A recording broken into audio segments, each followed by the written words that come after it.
Okay, let's get rolling. So good afternoon and welcome back. I hope that you had a good Halloween. I got a few trick-or-treaters, some younger kids and some cute costumes. And then I just got toward the end, just like a group of teenagers. And like, I'm not judging if you're a bit older and you're still trick-or-treating. I trick-or-treated for a while, but like, they just kind of came up and they held their bags at me and didn't really say anything. And so for a minute, I was like, what is this? This hostage situation, ransom situation, what's going on? So it's kind of fun. Hope you enjoyed holiday stuff and enjoyed the frost, sleet, weird stuff that we got. If you're new to the area, right, I recommend checking out ODOT, the Oregon Department of Transportation, that updates you about conditions if you travel.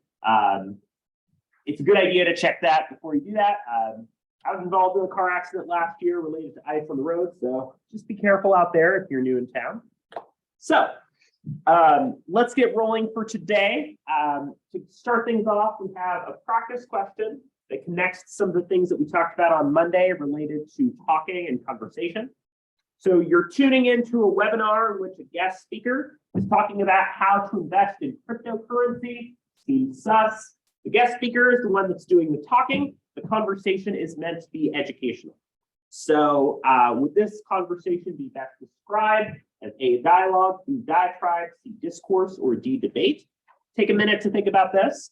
After you've done that, I'm going to ask you to do something a little bit different. You don't have to write this or turn this in, but I'd like you to think about a story that you might be interested in sharing with the class. For example, maybe it was an incredibly interesting travel experience that you had, a near-death experience, an exciting event that happened in your life, something that you just find to be interesting.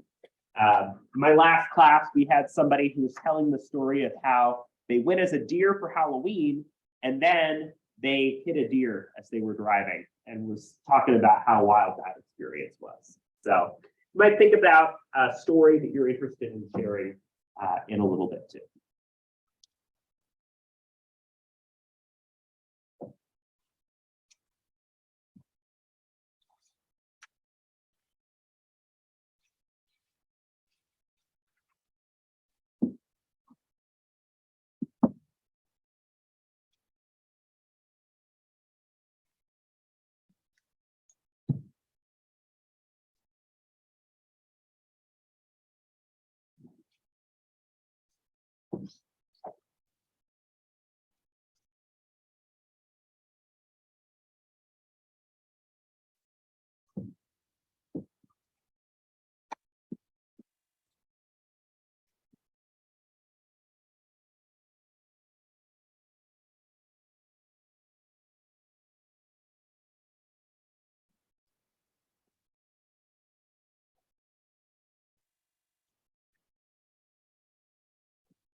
Anybody who'd like some additional time on this question? Okay, great. So there is a webinar about crypto. How many people think that this is A, dialogue, B, diatribe, C, discourse, or D, debate? Yes, so the best answer here is discourse, right? Discourse is one way, but cooperative communication. So something like a webinar or lecture, because it's one person that's primarily doing the talking, but their goal is to help you, at least in this case, help you to be educated about potentially getting ripped off by crypto. Dialogue would be two-way cooperative. A diatribe would be one-way competitive, such as venting, and a debate would be a two-way competitive, like a public debate. So questions from here on out are questions that would be ones you might expect to receive on the final exam. So the content that will be on the final exam are things from this week on. So I definitely recommend continuing to practice on these to help you in preparation for that. I want you to continue to think about a story you might like to share. We're going to come back to that in just a little bit. Okay. Do we have any seniors? Raise your hand if you're a senior. I don't think we do. So I'll skip that part. But if you know any seniors, any of your friends or people on your teams, let them know that the deadline to apply for graduation is on Friday. And this Friday is also when seniors can register. For everybody else, right? I want to bring to your attention that registration for winter courses is just around the corner. The deadline or the opening for registration is Monday, November 7th at 6 a.m. So that's when you can start registering for winter classes. I definitely encourage you to talk with your advisor if you haven't already about which courses you should take in the wintertime, right? Depending on your major and your general schedule for courses, I think it's a really good idea to start to plan ahead and think about what to do. If you're interested in communication further, there's a bunch of different common courses that we have in the winter. A few that I'll be teaching this winter are small group communication, public speaking, and then later down the line, I'll be teaching a course on interviewing. So there's a few courses coming up there that you might start to look into. So just know that that is on the horizon. Last class, we talked about the midterm exam. We also talked about the recording and reflection essay and the feedback that you all sent. And we started to talk about the role of talking in interpersonal communication. One note is some people mentioned on Monday that they had difficulty seeing the answers to questions on the midterm, like answers being marked as correct or incorrect. That should be fixed now. So if you're searching and you're still not able to see like the answers you got right or wrong, let me know, but that update should now be in place. If you have any questions about the score you got or would like to talk about your score further, I'm happy to chat with you. You can also review Monday's recording where I went over some of those questions in a bit more detail. So that's what's to know for last class. Today, we did spend some time talking about the recording and reflection essay due on November 20th. I'm not going to go over all of that again, but I do want to let you know of a couple new resources that I have to help you in preparing for that assignment. We'll be talking about talking and listening, and a couple theories, specifically social penetration theory and the Johari window. And then we'll be talking about listening and starting to look at listening in interpersonal communication. All right. So for this recording and reflection essay that's due a little bit under 3 weeks from now, I mentioned some of the resources that were available for you, right? So there is an example outline that we talked about. Also, if you click on the assignment, there's the rubric that just details how I'll be grading the assignment. One thing that I wanted to include for you is an example of transcription. So for this assignment, I'm asking you not to upload the audio itself of the conversation, but to transcribe and write down that audio. And I wanted to give an example of a snippet of how you can do that. So one really easy way to do that is to use initial followed by a colon to designate who's speaking. Maybe you designate who it is the first time, and then you just use a letter later, or you could say me, them, or me, and then their name. And then it has the text of that conversation. One thing that you can do, if you would like, is if there's particular nonverbal communication that you want to refer back to later, like you want to note for yourself that this is going to be an important thing for you to refer and look back on, I would use brackets to indicate something like a pause, or maybe you can use caps to emphasize a certain word that was especially highlighted. So you don't have to cover all of the nonverbal communication, but I do recommend highlighting parts of it that might be important to you and to your analysis. So I wanted to include that snippet there to give you a sense of what the transcription can look like. The other thing that I wanted to bring to your attention is, since I am asking you to include an in-text citation and works cited list, I wanted to make sure that there was the full information that you had for the textbook that we've been using in this class. So what I've included here is a PDF with the front matter, right? So the first couple pages that lists all of the information, including the title, the authors, the year, and so on, that can give you the things that you should need in order to do that. I will also give you a life hack to make that process significantly easier. Go to citationmaker.net, right? And you search the title of the book.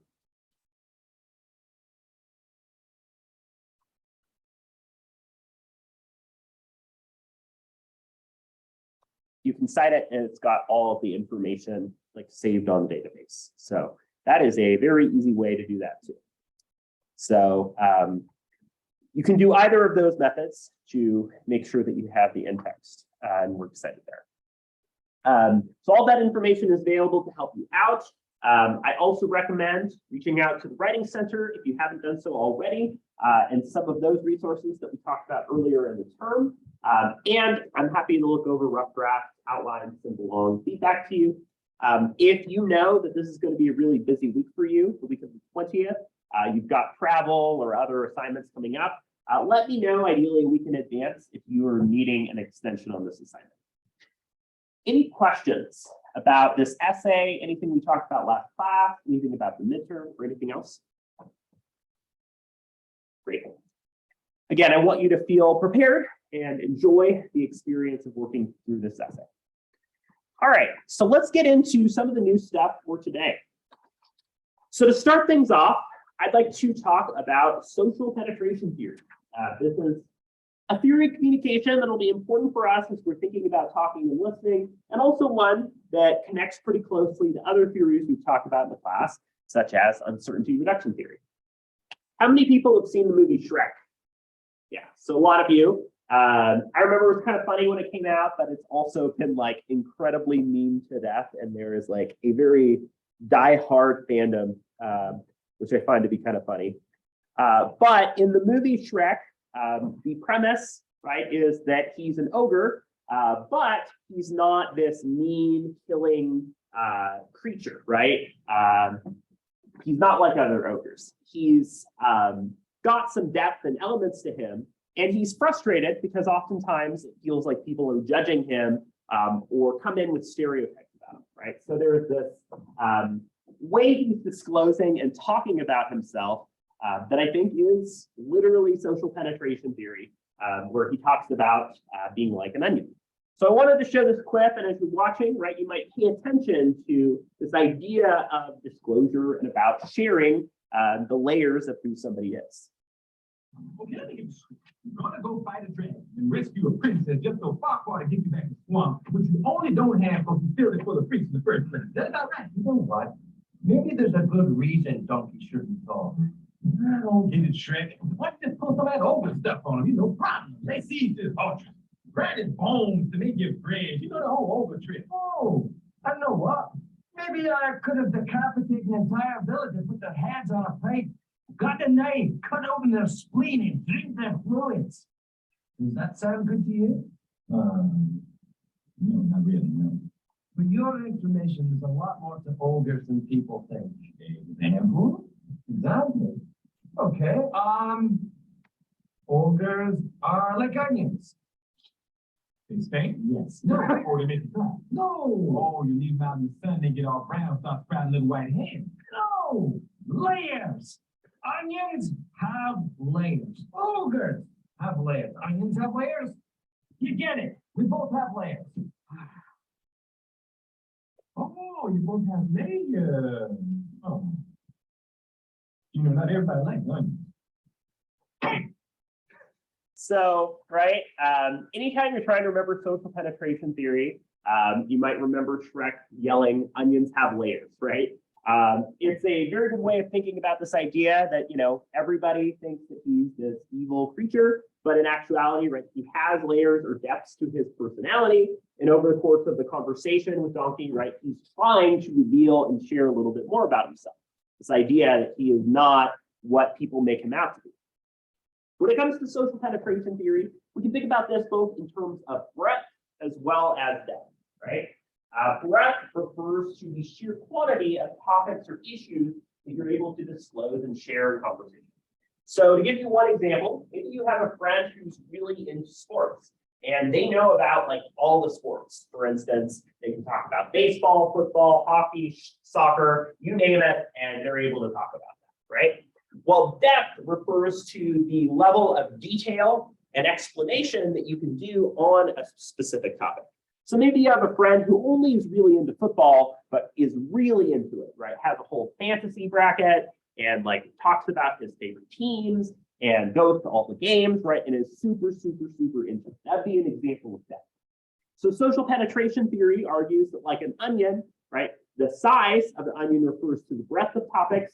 The layers, right? And how deep you get into the layers of the onion are the depths of the topics that you get into. So social penetration theory argues that we choose to disclose and share with others for three major reasons. We reveal the inner layers of the onion for three different reasons, one of which might be just our personality and elements of who we are. If you're naturally a very outgoing person, like maybe you come into the classroom and the first thing you do is chat with other people and get to know other people, right? That would be an element of disclosure based on your personality in introversion and extroversion. Another thing that you might think about is this idea of reward versus cost in disclosure. So when we disclose to other people, we are disclosing based on a calculation of whether we see that disclosure as beneficial to us. So I'll give you one example. Perhaps you had a recent mental health diagnosis and you're trying to decide whether or not you want to disclose that diagnosis to a coach. You might be thinking about, first of all, the benefits of doing that maybe helps you to receive accommodations and support, but you might be concerned about how that coach receives and responds to that diagnosis. You have some concerns about that. So we think about disclosure on that basis, right? In Shrek's case, he feels like he's being stereotyped and obviously wants to disclose for the sake of removing those stereotypes and sees that as an overall benefit. The other thing to think about here is the situational context, right? So oftentimes we're compelled to disclose and share details based on what makes sense in the moment. To give you one example, maybe you have a close friend and the close friend is telling you a very long story about how they recently dealt with a really difficult breakup, right? And through telling that story, you maybe respond and say, hey, a few years ago, I went through a really bad breakup too. And you tell your side and your experience as a way of trying to relate to them and show that they're not alone. So in situations like that, it makes sense, given what they shared to you, that you might do the same. Or maybe you're in a class and you're asked to go around and share some things about yourself, right? That would be an example of situation shaping disclosure too. I know a lot of people dread the experience of being asked to share something fun about themselves, right? Because that can be that can put you on the spot and force self-disclosure and make you think, I don't want to share this story. This is too personal, but I don't want to share this. This is boring. What layer of the onion do I want to share? So social penetration theory has 5 different stages. And the important thing to know here is that the 5th stage is optional. It doesn't happen in every relationship. There are a lot of relationships that move on to the stable stage and stay there, right? So all of these are moving forwards, and deep penetration is a stage that's moving backwards. So let's start by talking about orientation, right? So you think about the idea of an orientation, right? An orientation is meant to get you adjusted and understanding very basic material. If you're a new student at EOU, right, it's helping you to feel welcome and get you around. At the orientation stage, you're sharing very basic and superficial information, For example, sharing your name, sharing what year in school you are, sharing where you're from. A lot of those very safe kind of demographic details about yourself happen in this orientation stage, the basic getting to know you stage. Then we move on to the exploratory affective stage, right? And in this stage, this is generally us choosing to disclose and share very low stakes perspectives on things, right? Oftentimes, early in relationships, we like to do things like sharing like a hot take about how we feel about media, like movies, TV shows, music, all of that. Oftentimes, we like to share our perspectives on those things because those topics don't personally implicate us, right? We like to enjoy things such as media, hobbies, activities, etc., but it's not core to who we are and our values and dreams and so on, right? So you might say, for instance, oh, I love watching Gilmore Girls. It's a great cozy show to watch in the fall season. It's a lot of fun, right? So that'd be exploratory affect. In the affective stage, you start to move on to more private topics. This is the stage in which you're opening up and you're sharing things that relate to more of your values and beliefs, right? It's getting more into elements of yourself that you feel like not everybody would be down with. You might think about, right, Donkey saying that not everybody likes onions. Not everybody necessarily likes or relates to things in the affective stage, but in sharing those more private details about yourself, you have the opportunity to form a deeper connection with somebody. This is oftentimes the stage where somebody might share, for instance, their values, their religious, spiritual, or political views, right? Under the belief that sharing and disclosing those things allows you to better connect and find things in common. And then you move on to the stable stage, right? And the stable stage refers to the idea that you fundamentally are able to be open. Somebody knows exactly who you are, and there are very few secrets that you have with that group. At the stable stage, you can think about close friendships, family members, people that you're really connected with, and you feel like can understand a lot of the things that are important to you.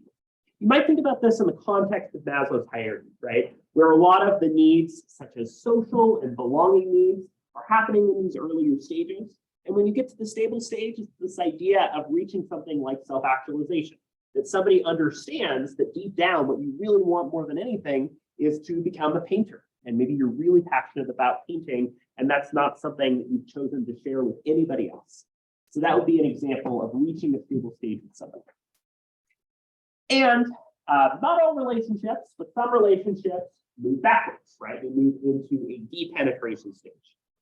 And in the depenetration stage, right, this means that relationships generally disclose less over time. I'll give you one example.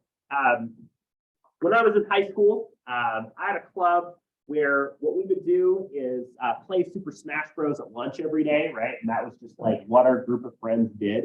And it was a whole lot of fun. We really enjoyed it. But then we went to college, right? We started going in very different directions in life. We started doing very different things. And we really started to drift apart to the point that talking with somebody again, it felt like a total stranger. That's an example of depenetration, where you're no longer disclosing as much information and the relationship is not as deep, right? A lot of people have experienced that in the context of COVID-19, right? Having 2.5 years where we couldn't have the same kinds of connections and relationships to people and just couldn't disclose and share as much. So that backward stage can happen as well. So that's social penetration theory. And again, it's a useful framework for thinking about how we disclose and use conversation to build up our relationships. The next idea that I want to talk about here is called the Johari window. And I'm going to use a quote. It's kind of a weird one to frame this. Under the George W. Bush administration, there was a Secretary of Defense named Donald Rumsfeld, and he came up with a quote that on face just sounds like gibberish, but I think actually makes sense in context. The quote is, he says, "There are known knowns, that which we know. There are known unknowns, that which we know we don't know. And there are unknown unknowns, that which we don't know we don't know," right? And he was talking about that in the context of foreign policy and the idea that we're not always aware of some of the risks or threats that we face, especially in the context of terrorism, right? But I think this is a useful way of thinking about the Johari window. There are no knowns, things that we definitely know and understand about ourselves, right? That is what's in the open self. One easy example of what's in the open self is your clothing, right? All of you chose an outfit to wear today. Maybe you're wearing a sweatshirt from your favorite team or a brand that you like, right? Or a state tournament that you were a part of. That would be an example of things that you know about yourself and things that you are choosing to share with other people. That'd be in this quadrant of the Johari window. There's also what's known as the blind self. That is things that other people know about you, things that you don't know about yourself. One of the reasons that we really hate hearing recordings of ourselves is because of the little tics and habits that we do that we don't realize. So maybe you say the word or point being all the time, right? You realize that you say that, and then you have that incorporated out of your blind self. Another good example of this is say you're talking to somebody and you've got spinach in your teeth. You don't know that you do, but they are probably taking note of it. And then you maybe feel a little bit embarrassed about it later, right? So the blind self are things that others recognize about you that you don't really know about yourself. The hidden self refers to things that you know about yourself, but that you choose not to disclose and share with other people. There's a show on Netflix, I think it's called Dead to Me, that's kind of interesting, right? The premise is it's about two women. One woman lost her husband in a car accident, and she befriends the second person in a recovery group that doesn't know that the second person was actually the one who killed her husband in the accident. The whole premise of the show is that they're friends, but they don't know this detail, right? So secrets that can impact relationships fit in the hidden self. A lot of members of the LGBTQ+ community, right, might have parts of the hidden self coming out or of sharing their experiences and identity, or choosing not to do so depending on the context, also fits under the hidden self. And then the unknown self refers to things that neither you nor other people know about you. A really good example of this refers to things that might build up or change about you over time. For instance, it could be that you're an awesome painter, but neither you nor other people know that yet because you haven't tried. So hidden talents or abilities that develop over time would be within that unknown self. The idea here in the Johari window, right, is that we use self-disclosure, we share things about ourselves, but there are things that we don't know about ourselves that are also impacting that self-disclosure process too. So lastly, let's take some time to talk a little bit about listening, right? And what the listening process looks like before we do an activity. So we have a class at EOU called Are You Listening? It gets into listening in a lot more detail. And listening is important because it's something that we often do or are told to do, right? Be a good listener, be an active listener, but we don't really look at what listening involves. And what a really important distinction is between listening and hearing, right? Our ability to auditorially pick up on something, right? The little vibrations and sounds that are in our eardrums, that is not listening, that is hearing, right? We sensorily understand the information, but listening is a process that moves from our brain's ability to pick up on those waves to how we cognitively break down that information, all the way up to our output and how we respond to that information verbally and non-verbally. So when we say listening, we don't just mean that you can hear something, right? Listening might also include, if you use something like sign language, you're visually listening. Might also include reading something such as using Braille, right? Listening is more than just the sensory experience of taking something in. So I'm going to spend some time going over these 6 different stages to help us to understand and break down why listening matters and why we do it. So hearing is the sensory piece, right? Hearing is our ability to attend to the communicated message. If you think about perception, it's the selection process. So for instance, upstairs in my office, right, I put on noise canceling headphones. to drown out other sounds and focus my hearing on like the music on the TV, right? So hearing is choosing and focusing on that message. After we hear something, we understand it. One of the easiest ways to understand a message is to think about the different rules of verbal communication that we've talked about, right? So syntactic, semantic, and pragmatic rules. If somebody were to say, I hit a deer, then we would understand that a deer is a four-legged animal that can be really hazardous. Remembering is our ability to recall a message, right? So when we listen, the message to some degree sticks with us. Ideally, it goes into long-term memory, or use things such as taking notes to make sense of and remember that message for later. I'll give you one example, right? One trick that I think can be really useful to help defuse conflict if you're in a verbal disagreement with somebody else and you're arguing with each other and it doesn't really feel like you're listening or understanding each other, is to ask the other person to paraphrase or explain what you just said. And there's a good chance if people are heightened, if they're angry, if you're focusing on a response rather than focusing on listening to the other person, that they're not going to do it very well, or they're going to provide a response that doesn't accurately represent what you just said, right? So remembering might involve our ability to recall and think back on what was said. Interpreting, right, is engaging in the context. It's about using the cues and information that we have to make sense of the message. So if we were to say that I hit the deer, right, to interpret that message is not, oh, I, put on my boxing gloves and went to beat up a deer, right? I hit it with a car. That would be the cultural context because we know the phrase hit a deer would typically mean that, right?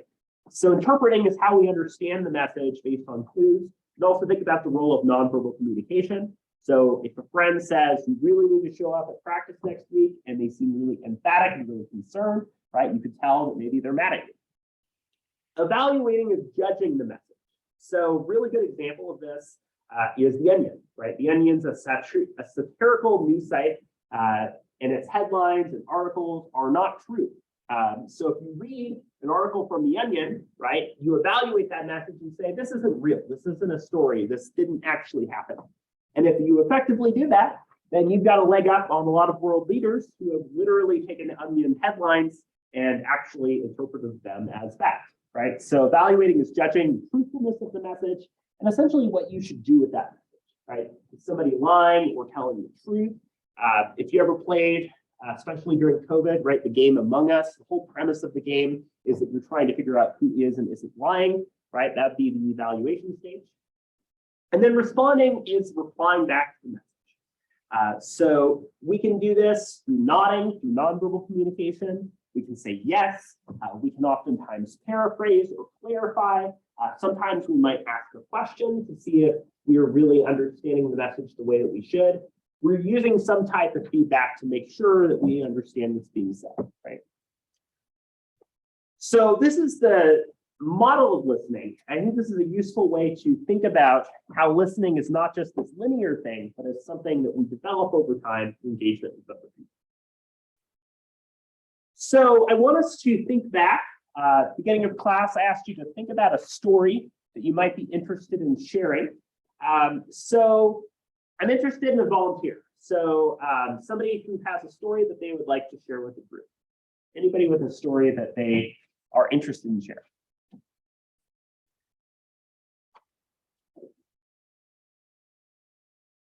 I'll give you another minute or two to think about this. We have somebody who is ready to share.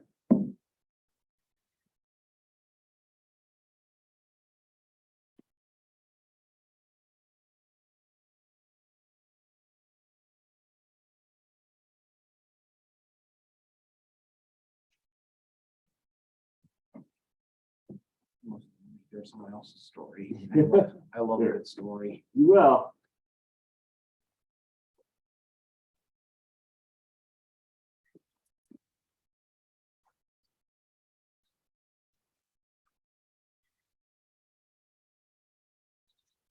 Doesn't need to be a super exciting story either.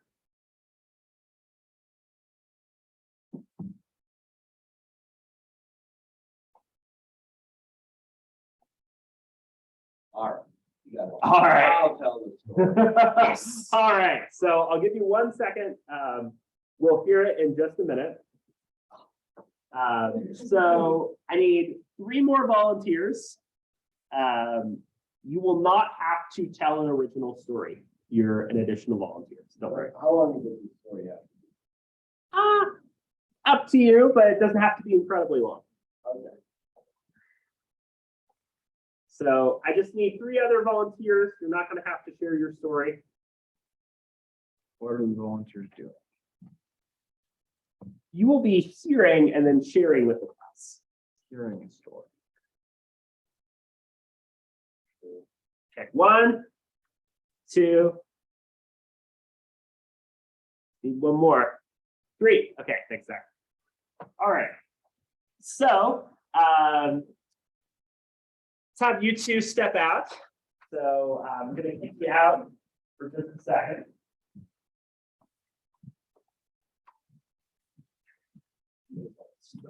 Everything gets nobody's talking, dude. It's so awkward. All right. So we're going to hear your story in just a second. Okay. And here's how this is going to work. So you are going to share the story, right? And then, let me who are other, oh yeah, Zach is our other volunteer. So going to share the story, and then I'm going to bring another person in. Zach is going to tell your story to that person. And then it's just going to continue until we have everybody outside tell the story. So if you're not one of the volunteers, what I'd like you to do is just listen and pay attention to the story, to the way that the story is evolving, and also to each other as you're listening. So go ahead and take it away. And then after that, Zach will hear from you and tell the story. All right, when I was a wee lad, about 10 or 12, Mhm. I was outside chopping wood for the first time, as a 10 or 12-year-old does, apparently. And I hadn't had supervision, and I decided it was a good idea to cut some kindling by myself. And I almost cut my left thumb off. So that's my story. Oh no. There you guys go. Your thumb okay? There's a nice scar on it. All right. Well, thank you for sharing. Okay.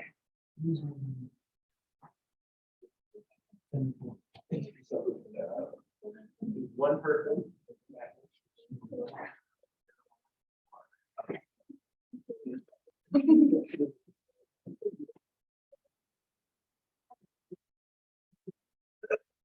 So Zach is going to tell you a story, and then I'm going to ask you to share that story back. Okay? Okay. Ready? So back in the day, it was a 10 or 12 probably. Oh, step out for a sec. I was 10 or 12 and got into the hobby of chopping wood. And for some reason I was unsupervised, being 10 or 12 chopping wood, which looking back at it is probably not the safest thing. And I was chopping up this kindling, little fire sticks, and took one wrong swing and damn near chopped my thumb off. But luckily I didn't. And that's it. Story. All right.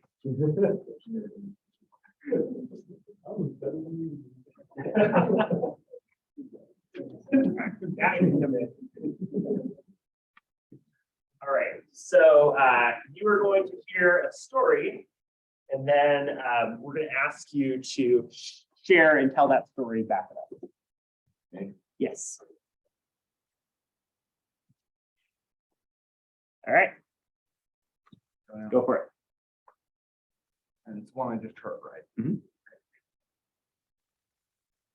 So Do I use my own, do I say it as my own story? or- Yeah, go for it. So I was 10 or 12, got into the hobby of chopping wood. Was unsupervised, and almost chopped my finger off with it. All right. So, Yep. that's my personal experience. Mhm. 10 or 12, hobby of chopping wood. I was chopping wood and almost cutting it off. All right. How do you feel about the, yeah, it did. It did. And that is how we listen a lot of the time, right? So the very beginning of this activity, we had the story and, there was a lot of good and relevant detail there, but there were specific things that really stuck out, right? Sensory experiences, this image, right, of chopping and then just like nearly getting your finger was something that like through all the stories was really kept in play. We saw from Zach, right, that there were like some embellishment and some details or some things where you were a little unsure of whether this detail was accurate or not. And then from there, it was kind of shared in a very factual way, right? I think that it kind of hit on the key points and that was distilled even further.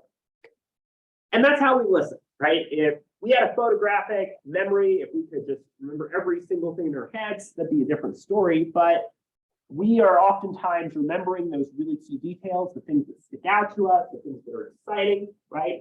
And we do that to just make sense of all the information that we have and try to distill that to its most important points. So as a survival skill, that makes a lot of sense. But we might also think about how using things like eye contact, nodding, paying attention, following along were used in this activity too.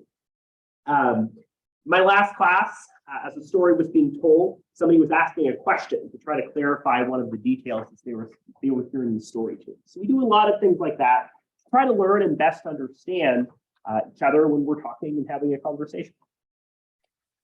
So what I want you to do for attendance for today is to think about this story that you heard, right? And the way that this story evolved over time. And I want you to think among those 4 stages of social penetration that we heard about, which stage you felt like this story best fit under. So think about why you feel like it fits under one of these 4 stages. Once you've done that, I want you to think about listening, and specifically those stages of listening that we've talked about: hearing, understanding, remembering, interpreting, evaluating, and responding.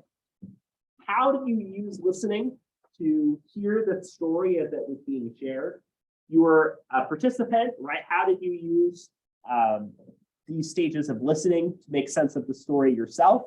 How were you listening and following along with this story? And then lastly, think about areas where you feel like your listening could improve. What were the parts that you missed? What were the parts of the story that you felt like you weren't able to follow as closely? So take some time to work through this. We'll talk about it together in a little bit.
Number two, do you want us to go through each of the 6 stages? I think just referring to it in a general way is fine. If you want to go into detail, you can. You might think about how more generally you use the listening.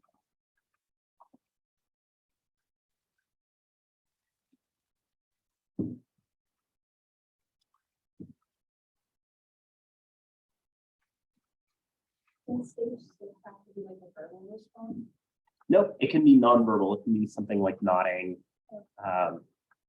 showing some level of understanding.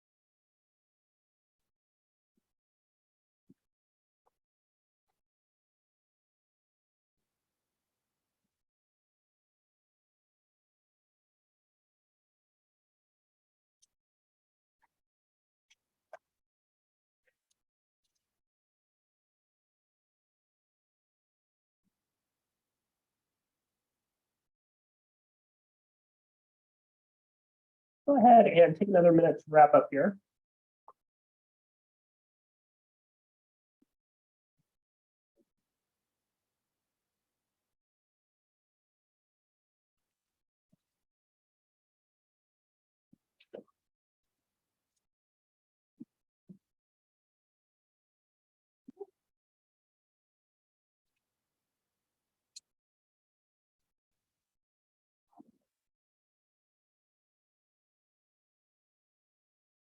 How many of you felt that this story was more in the orientation stage of the exploratory?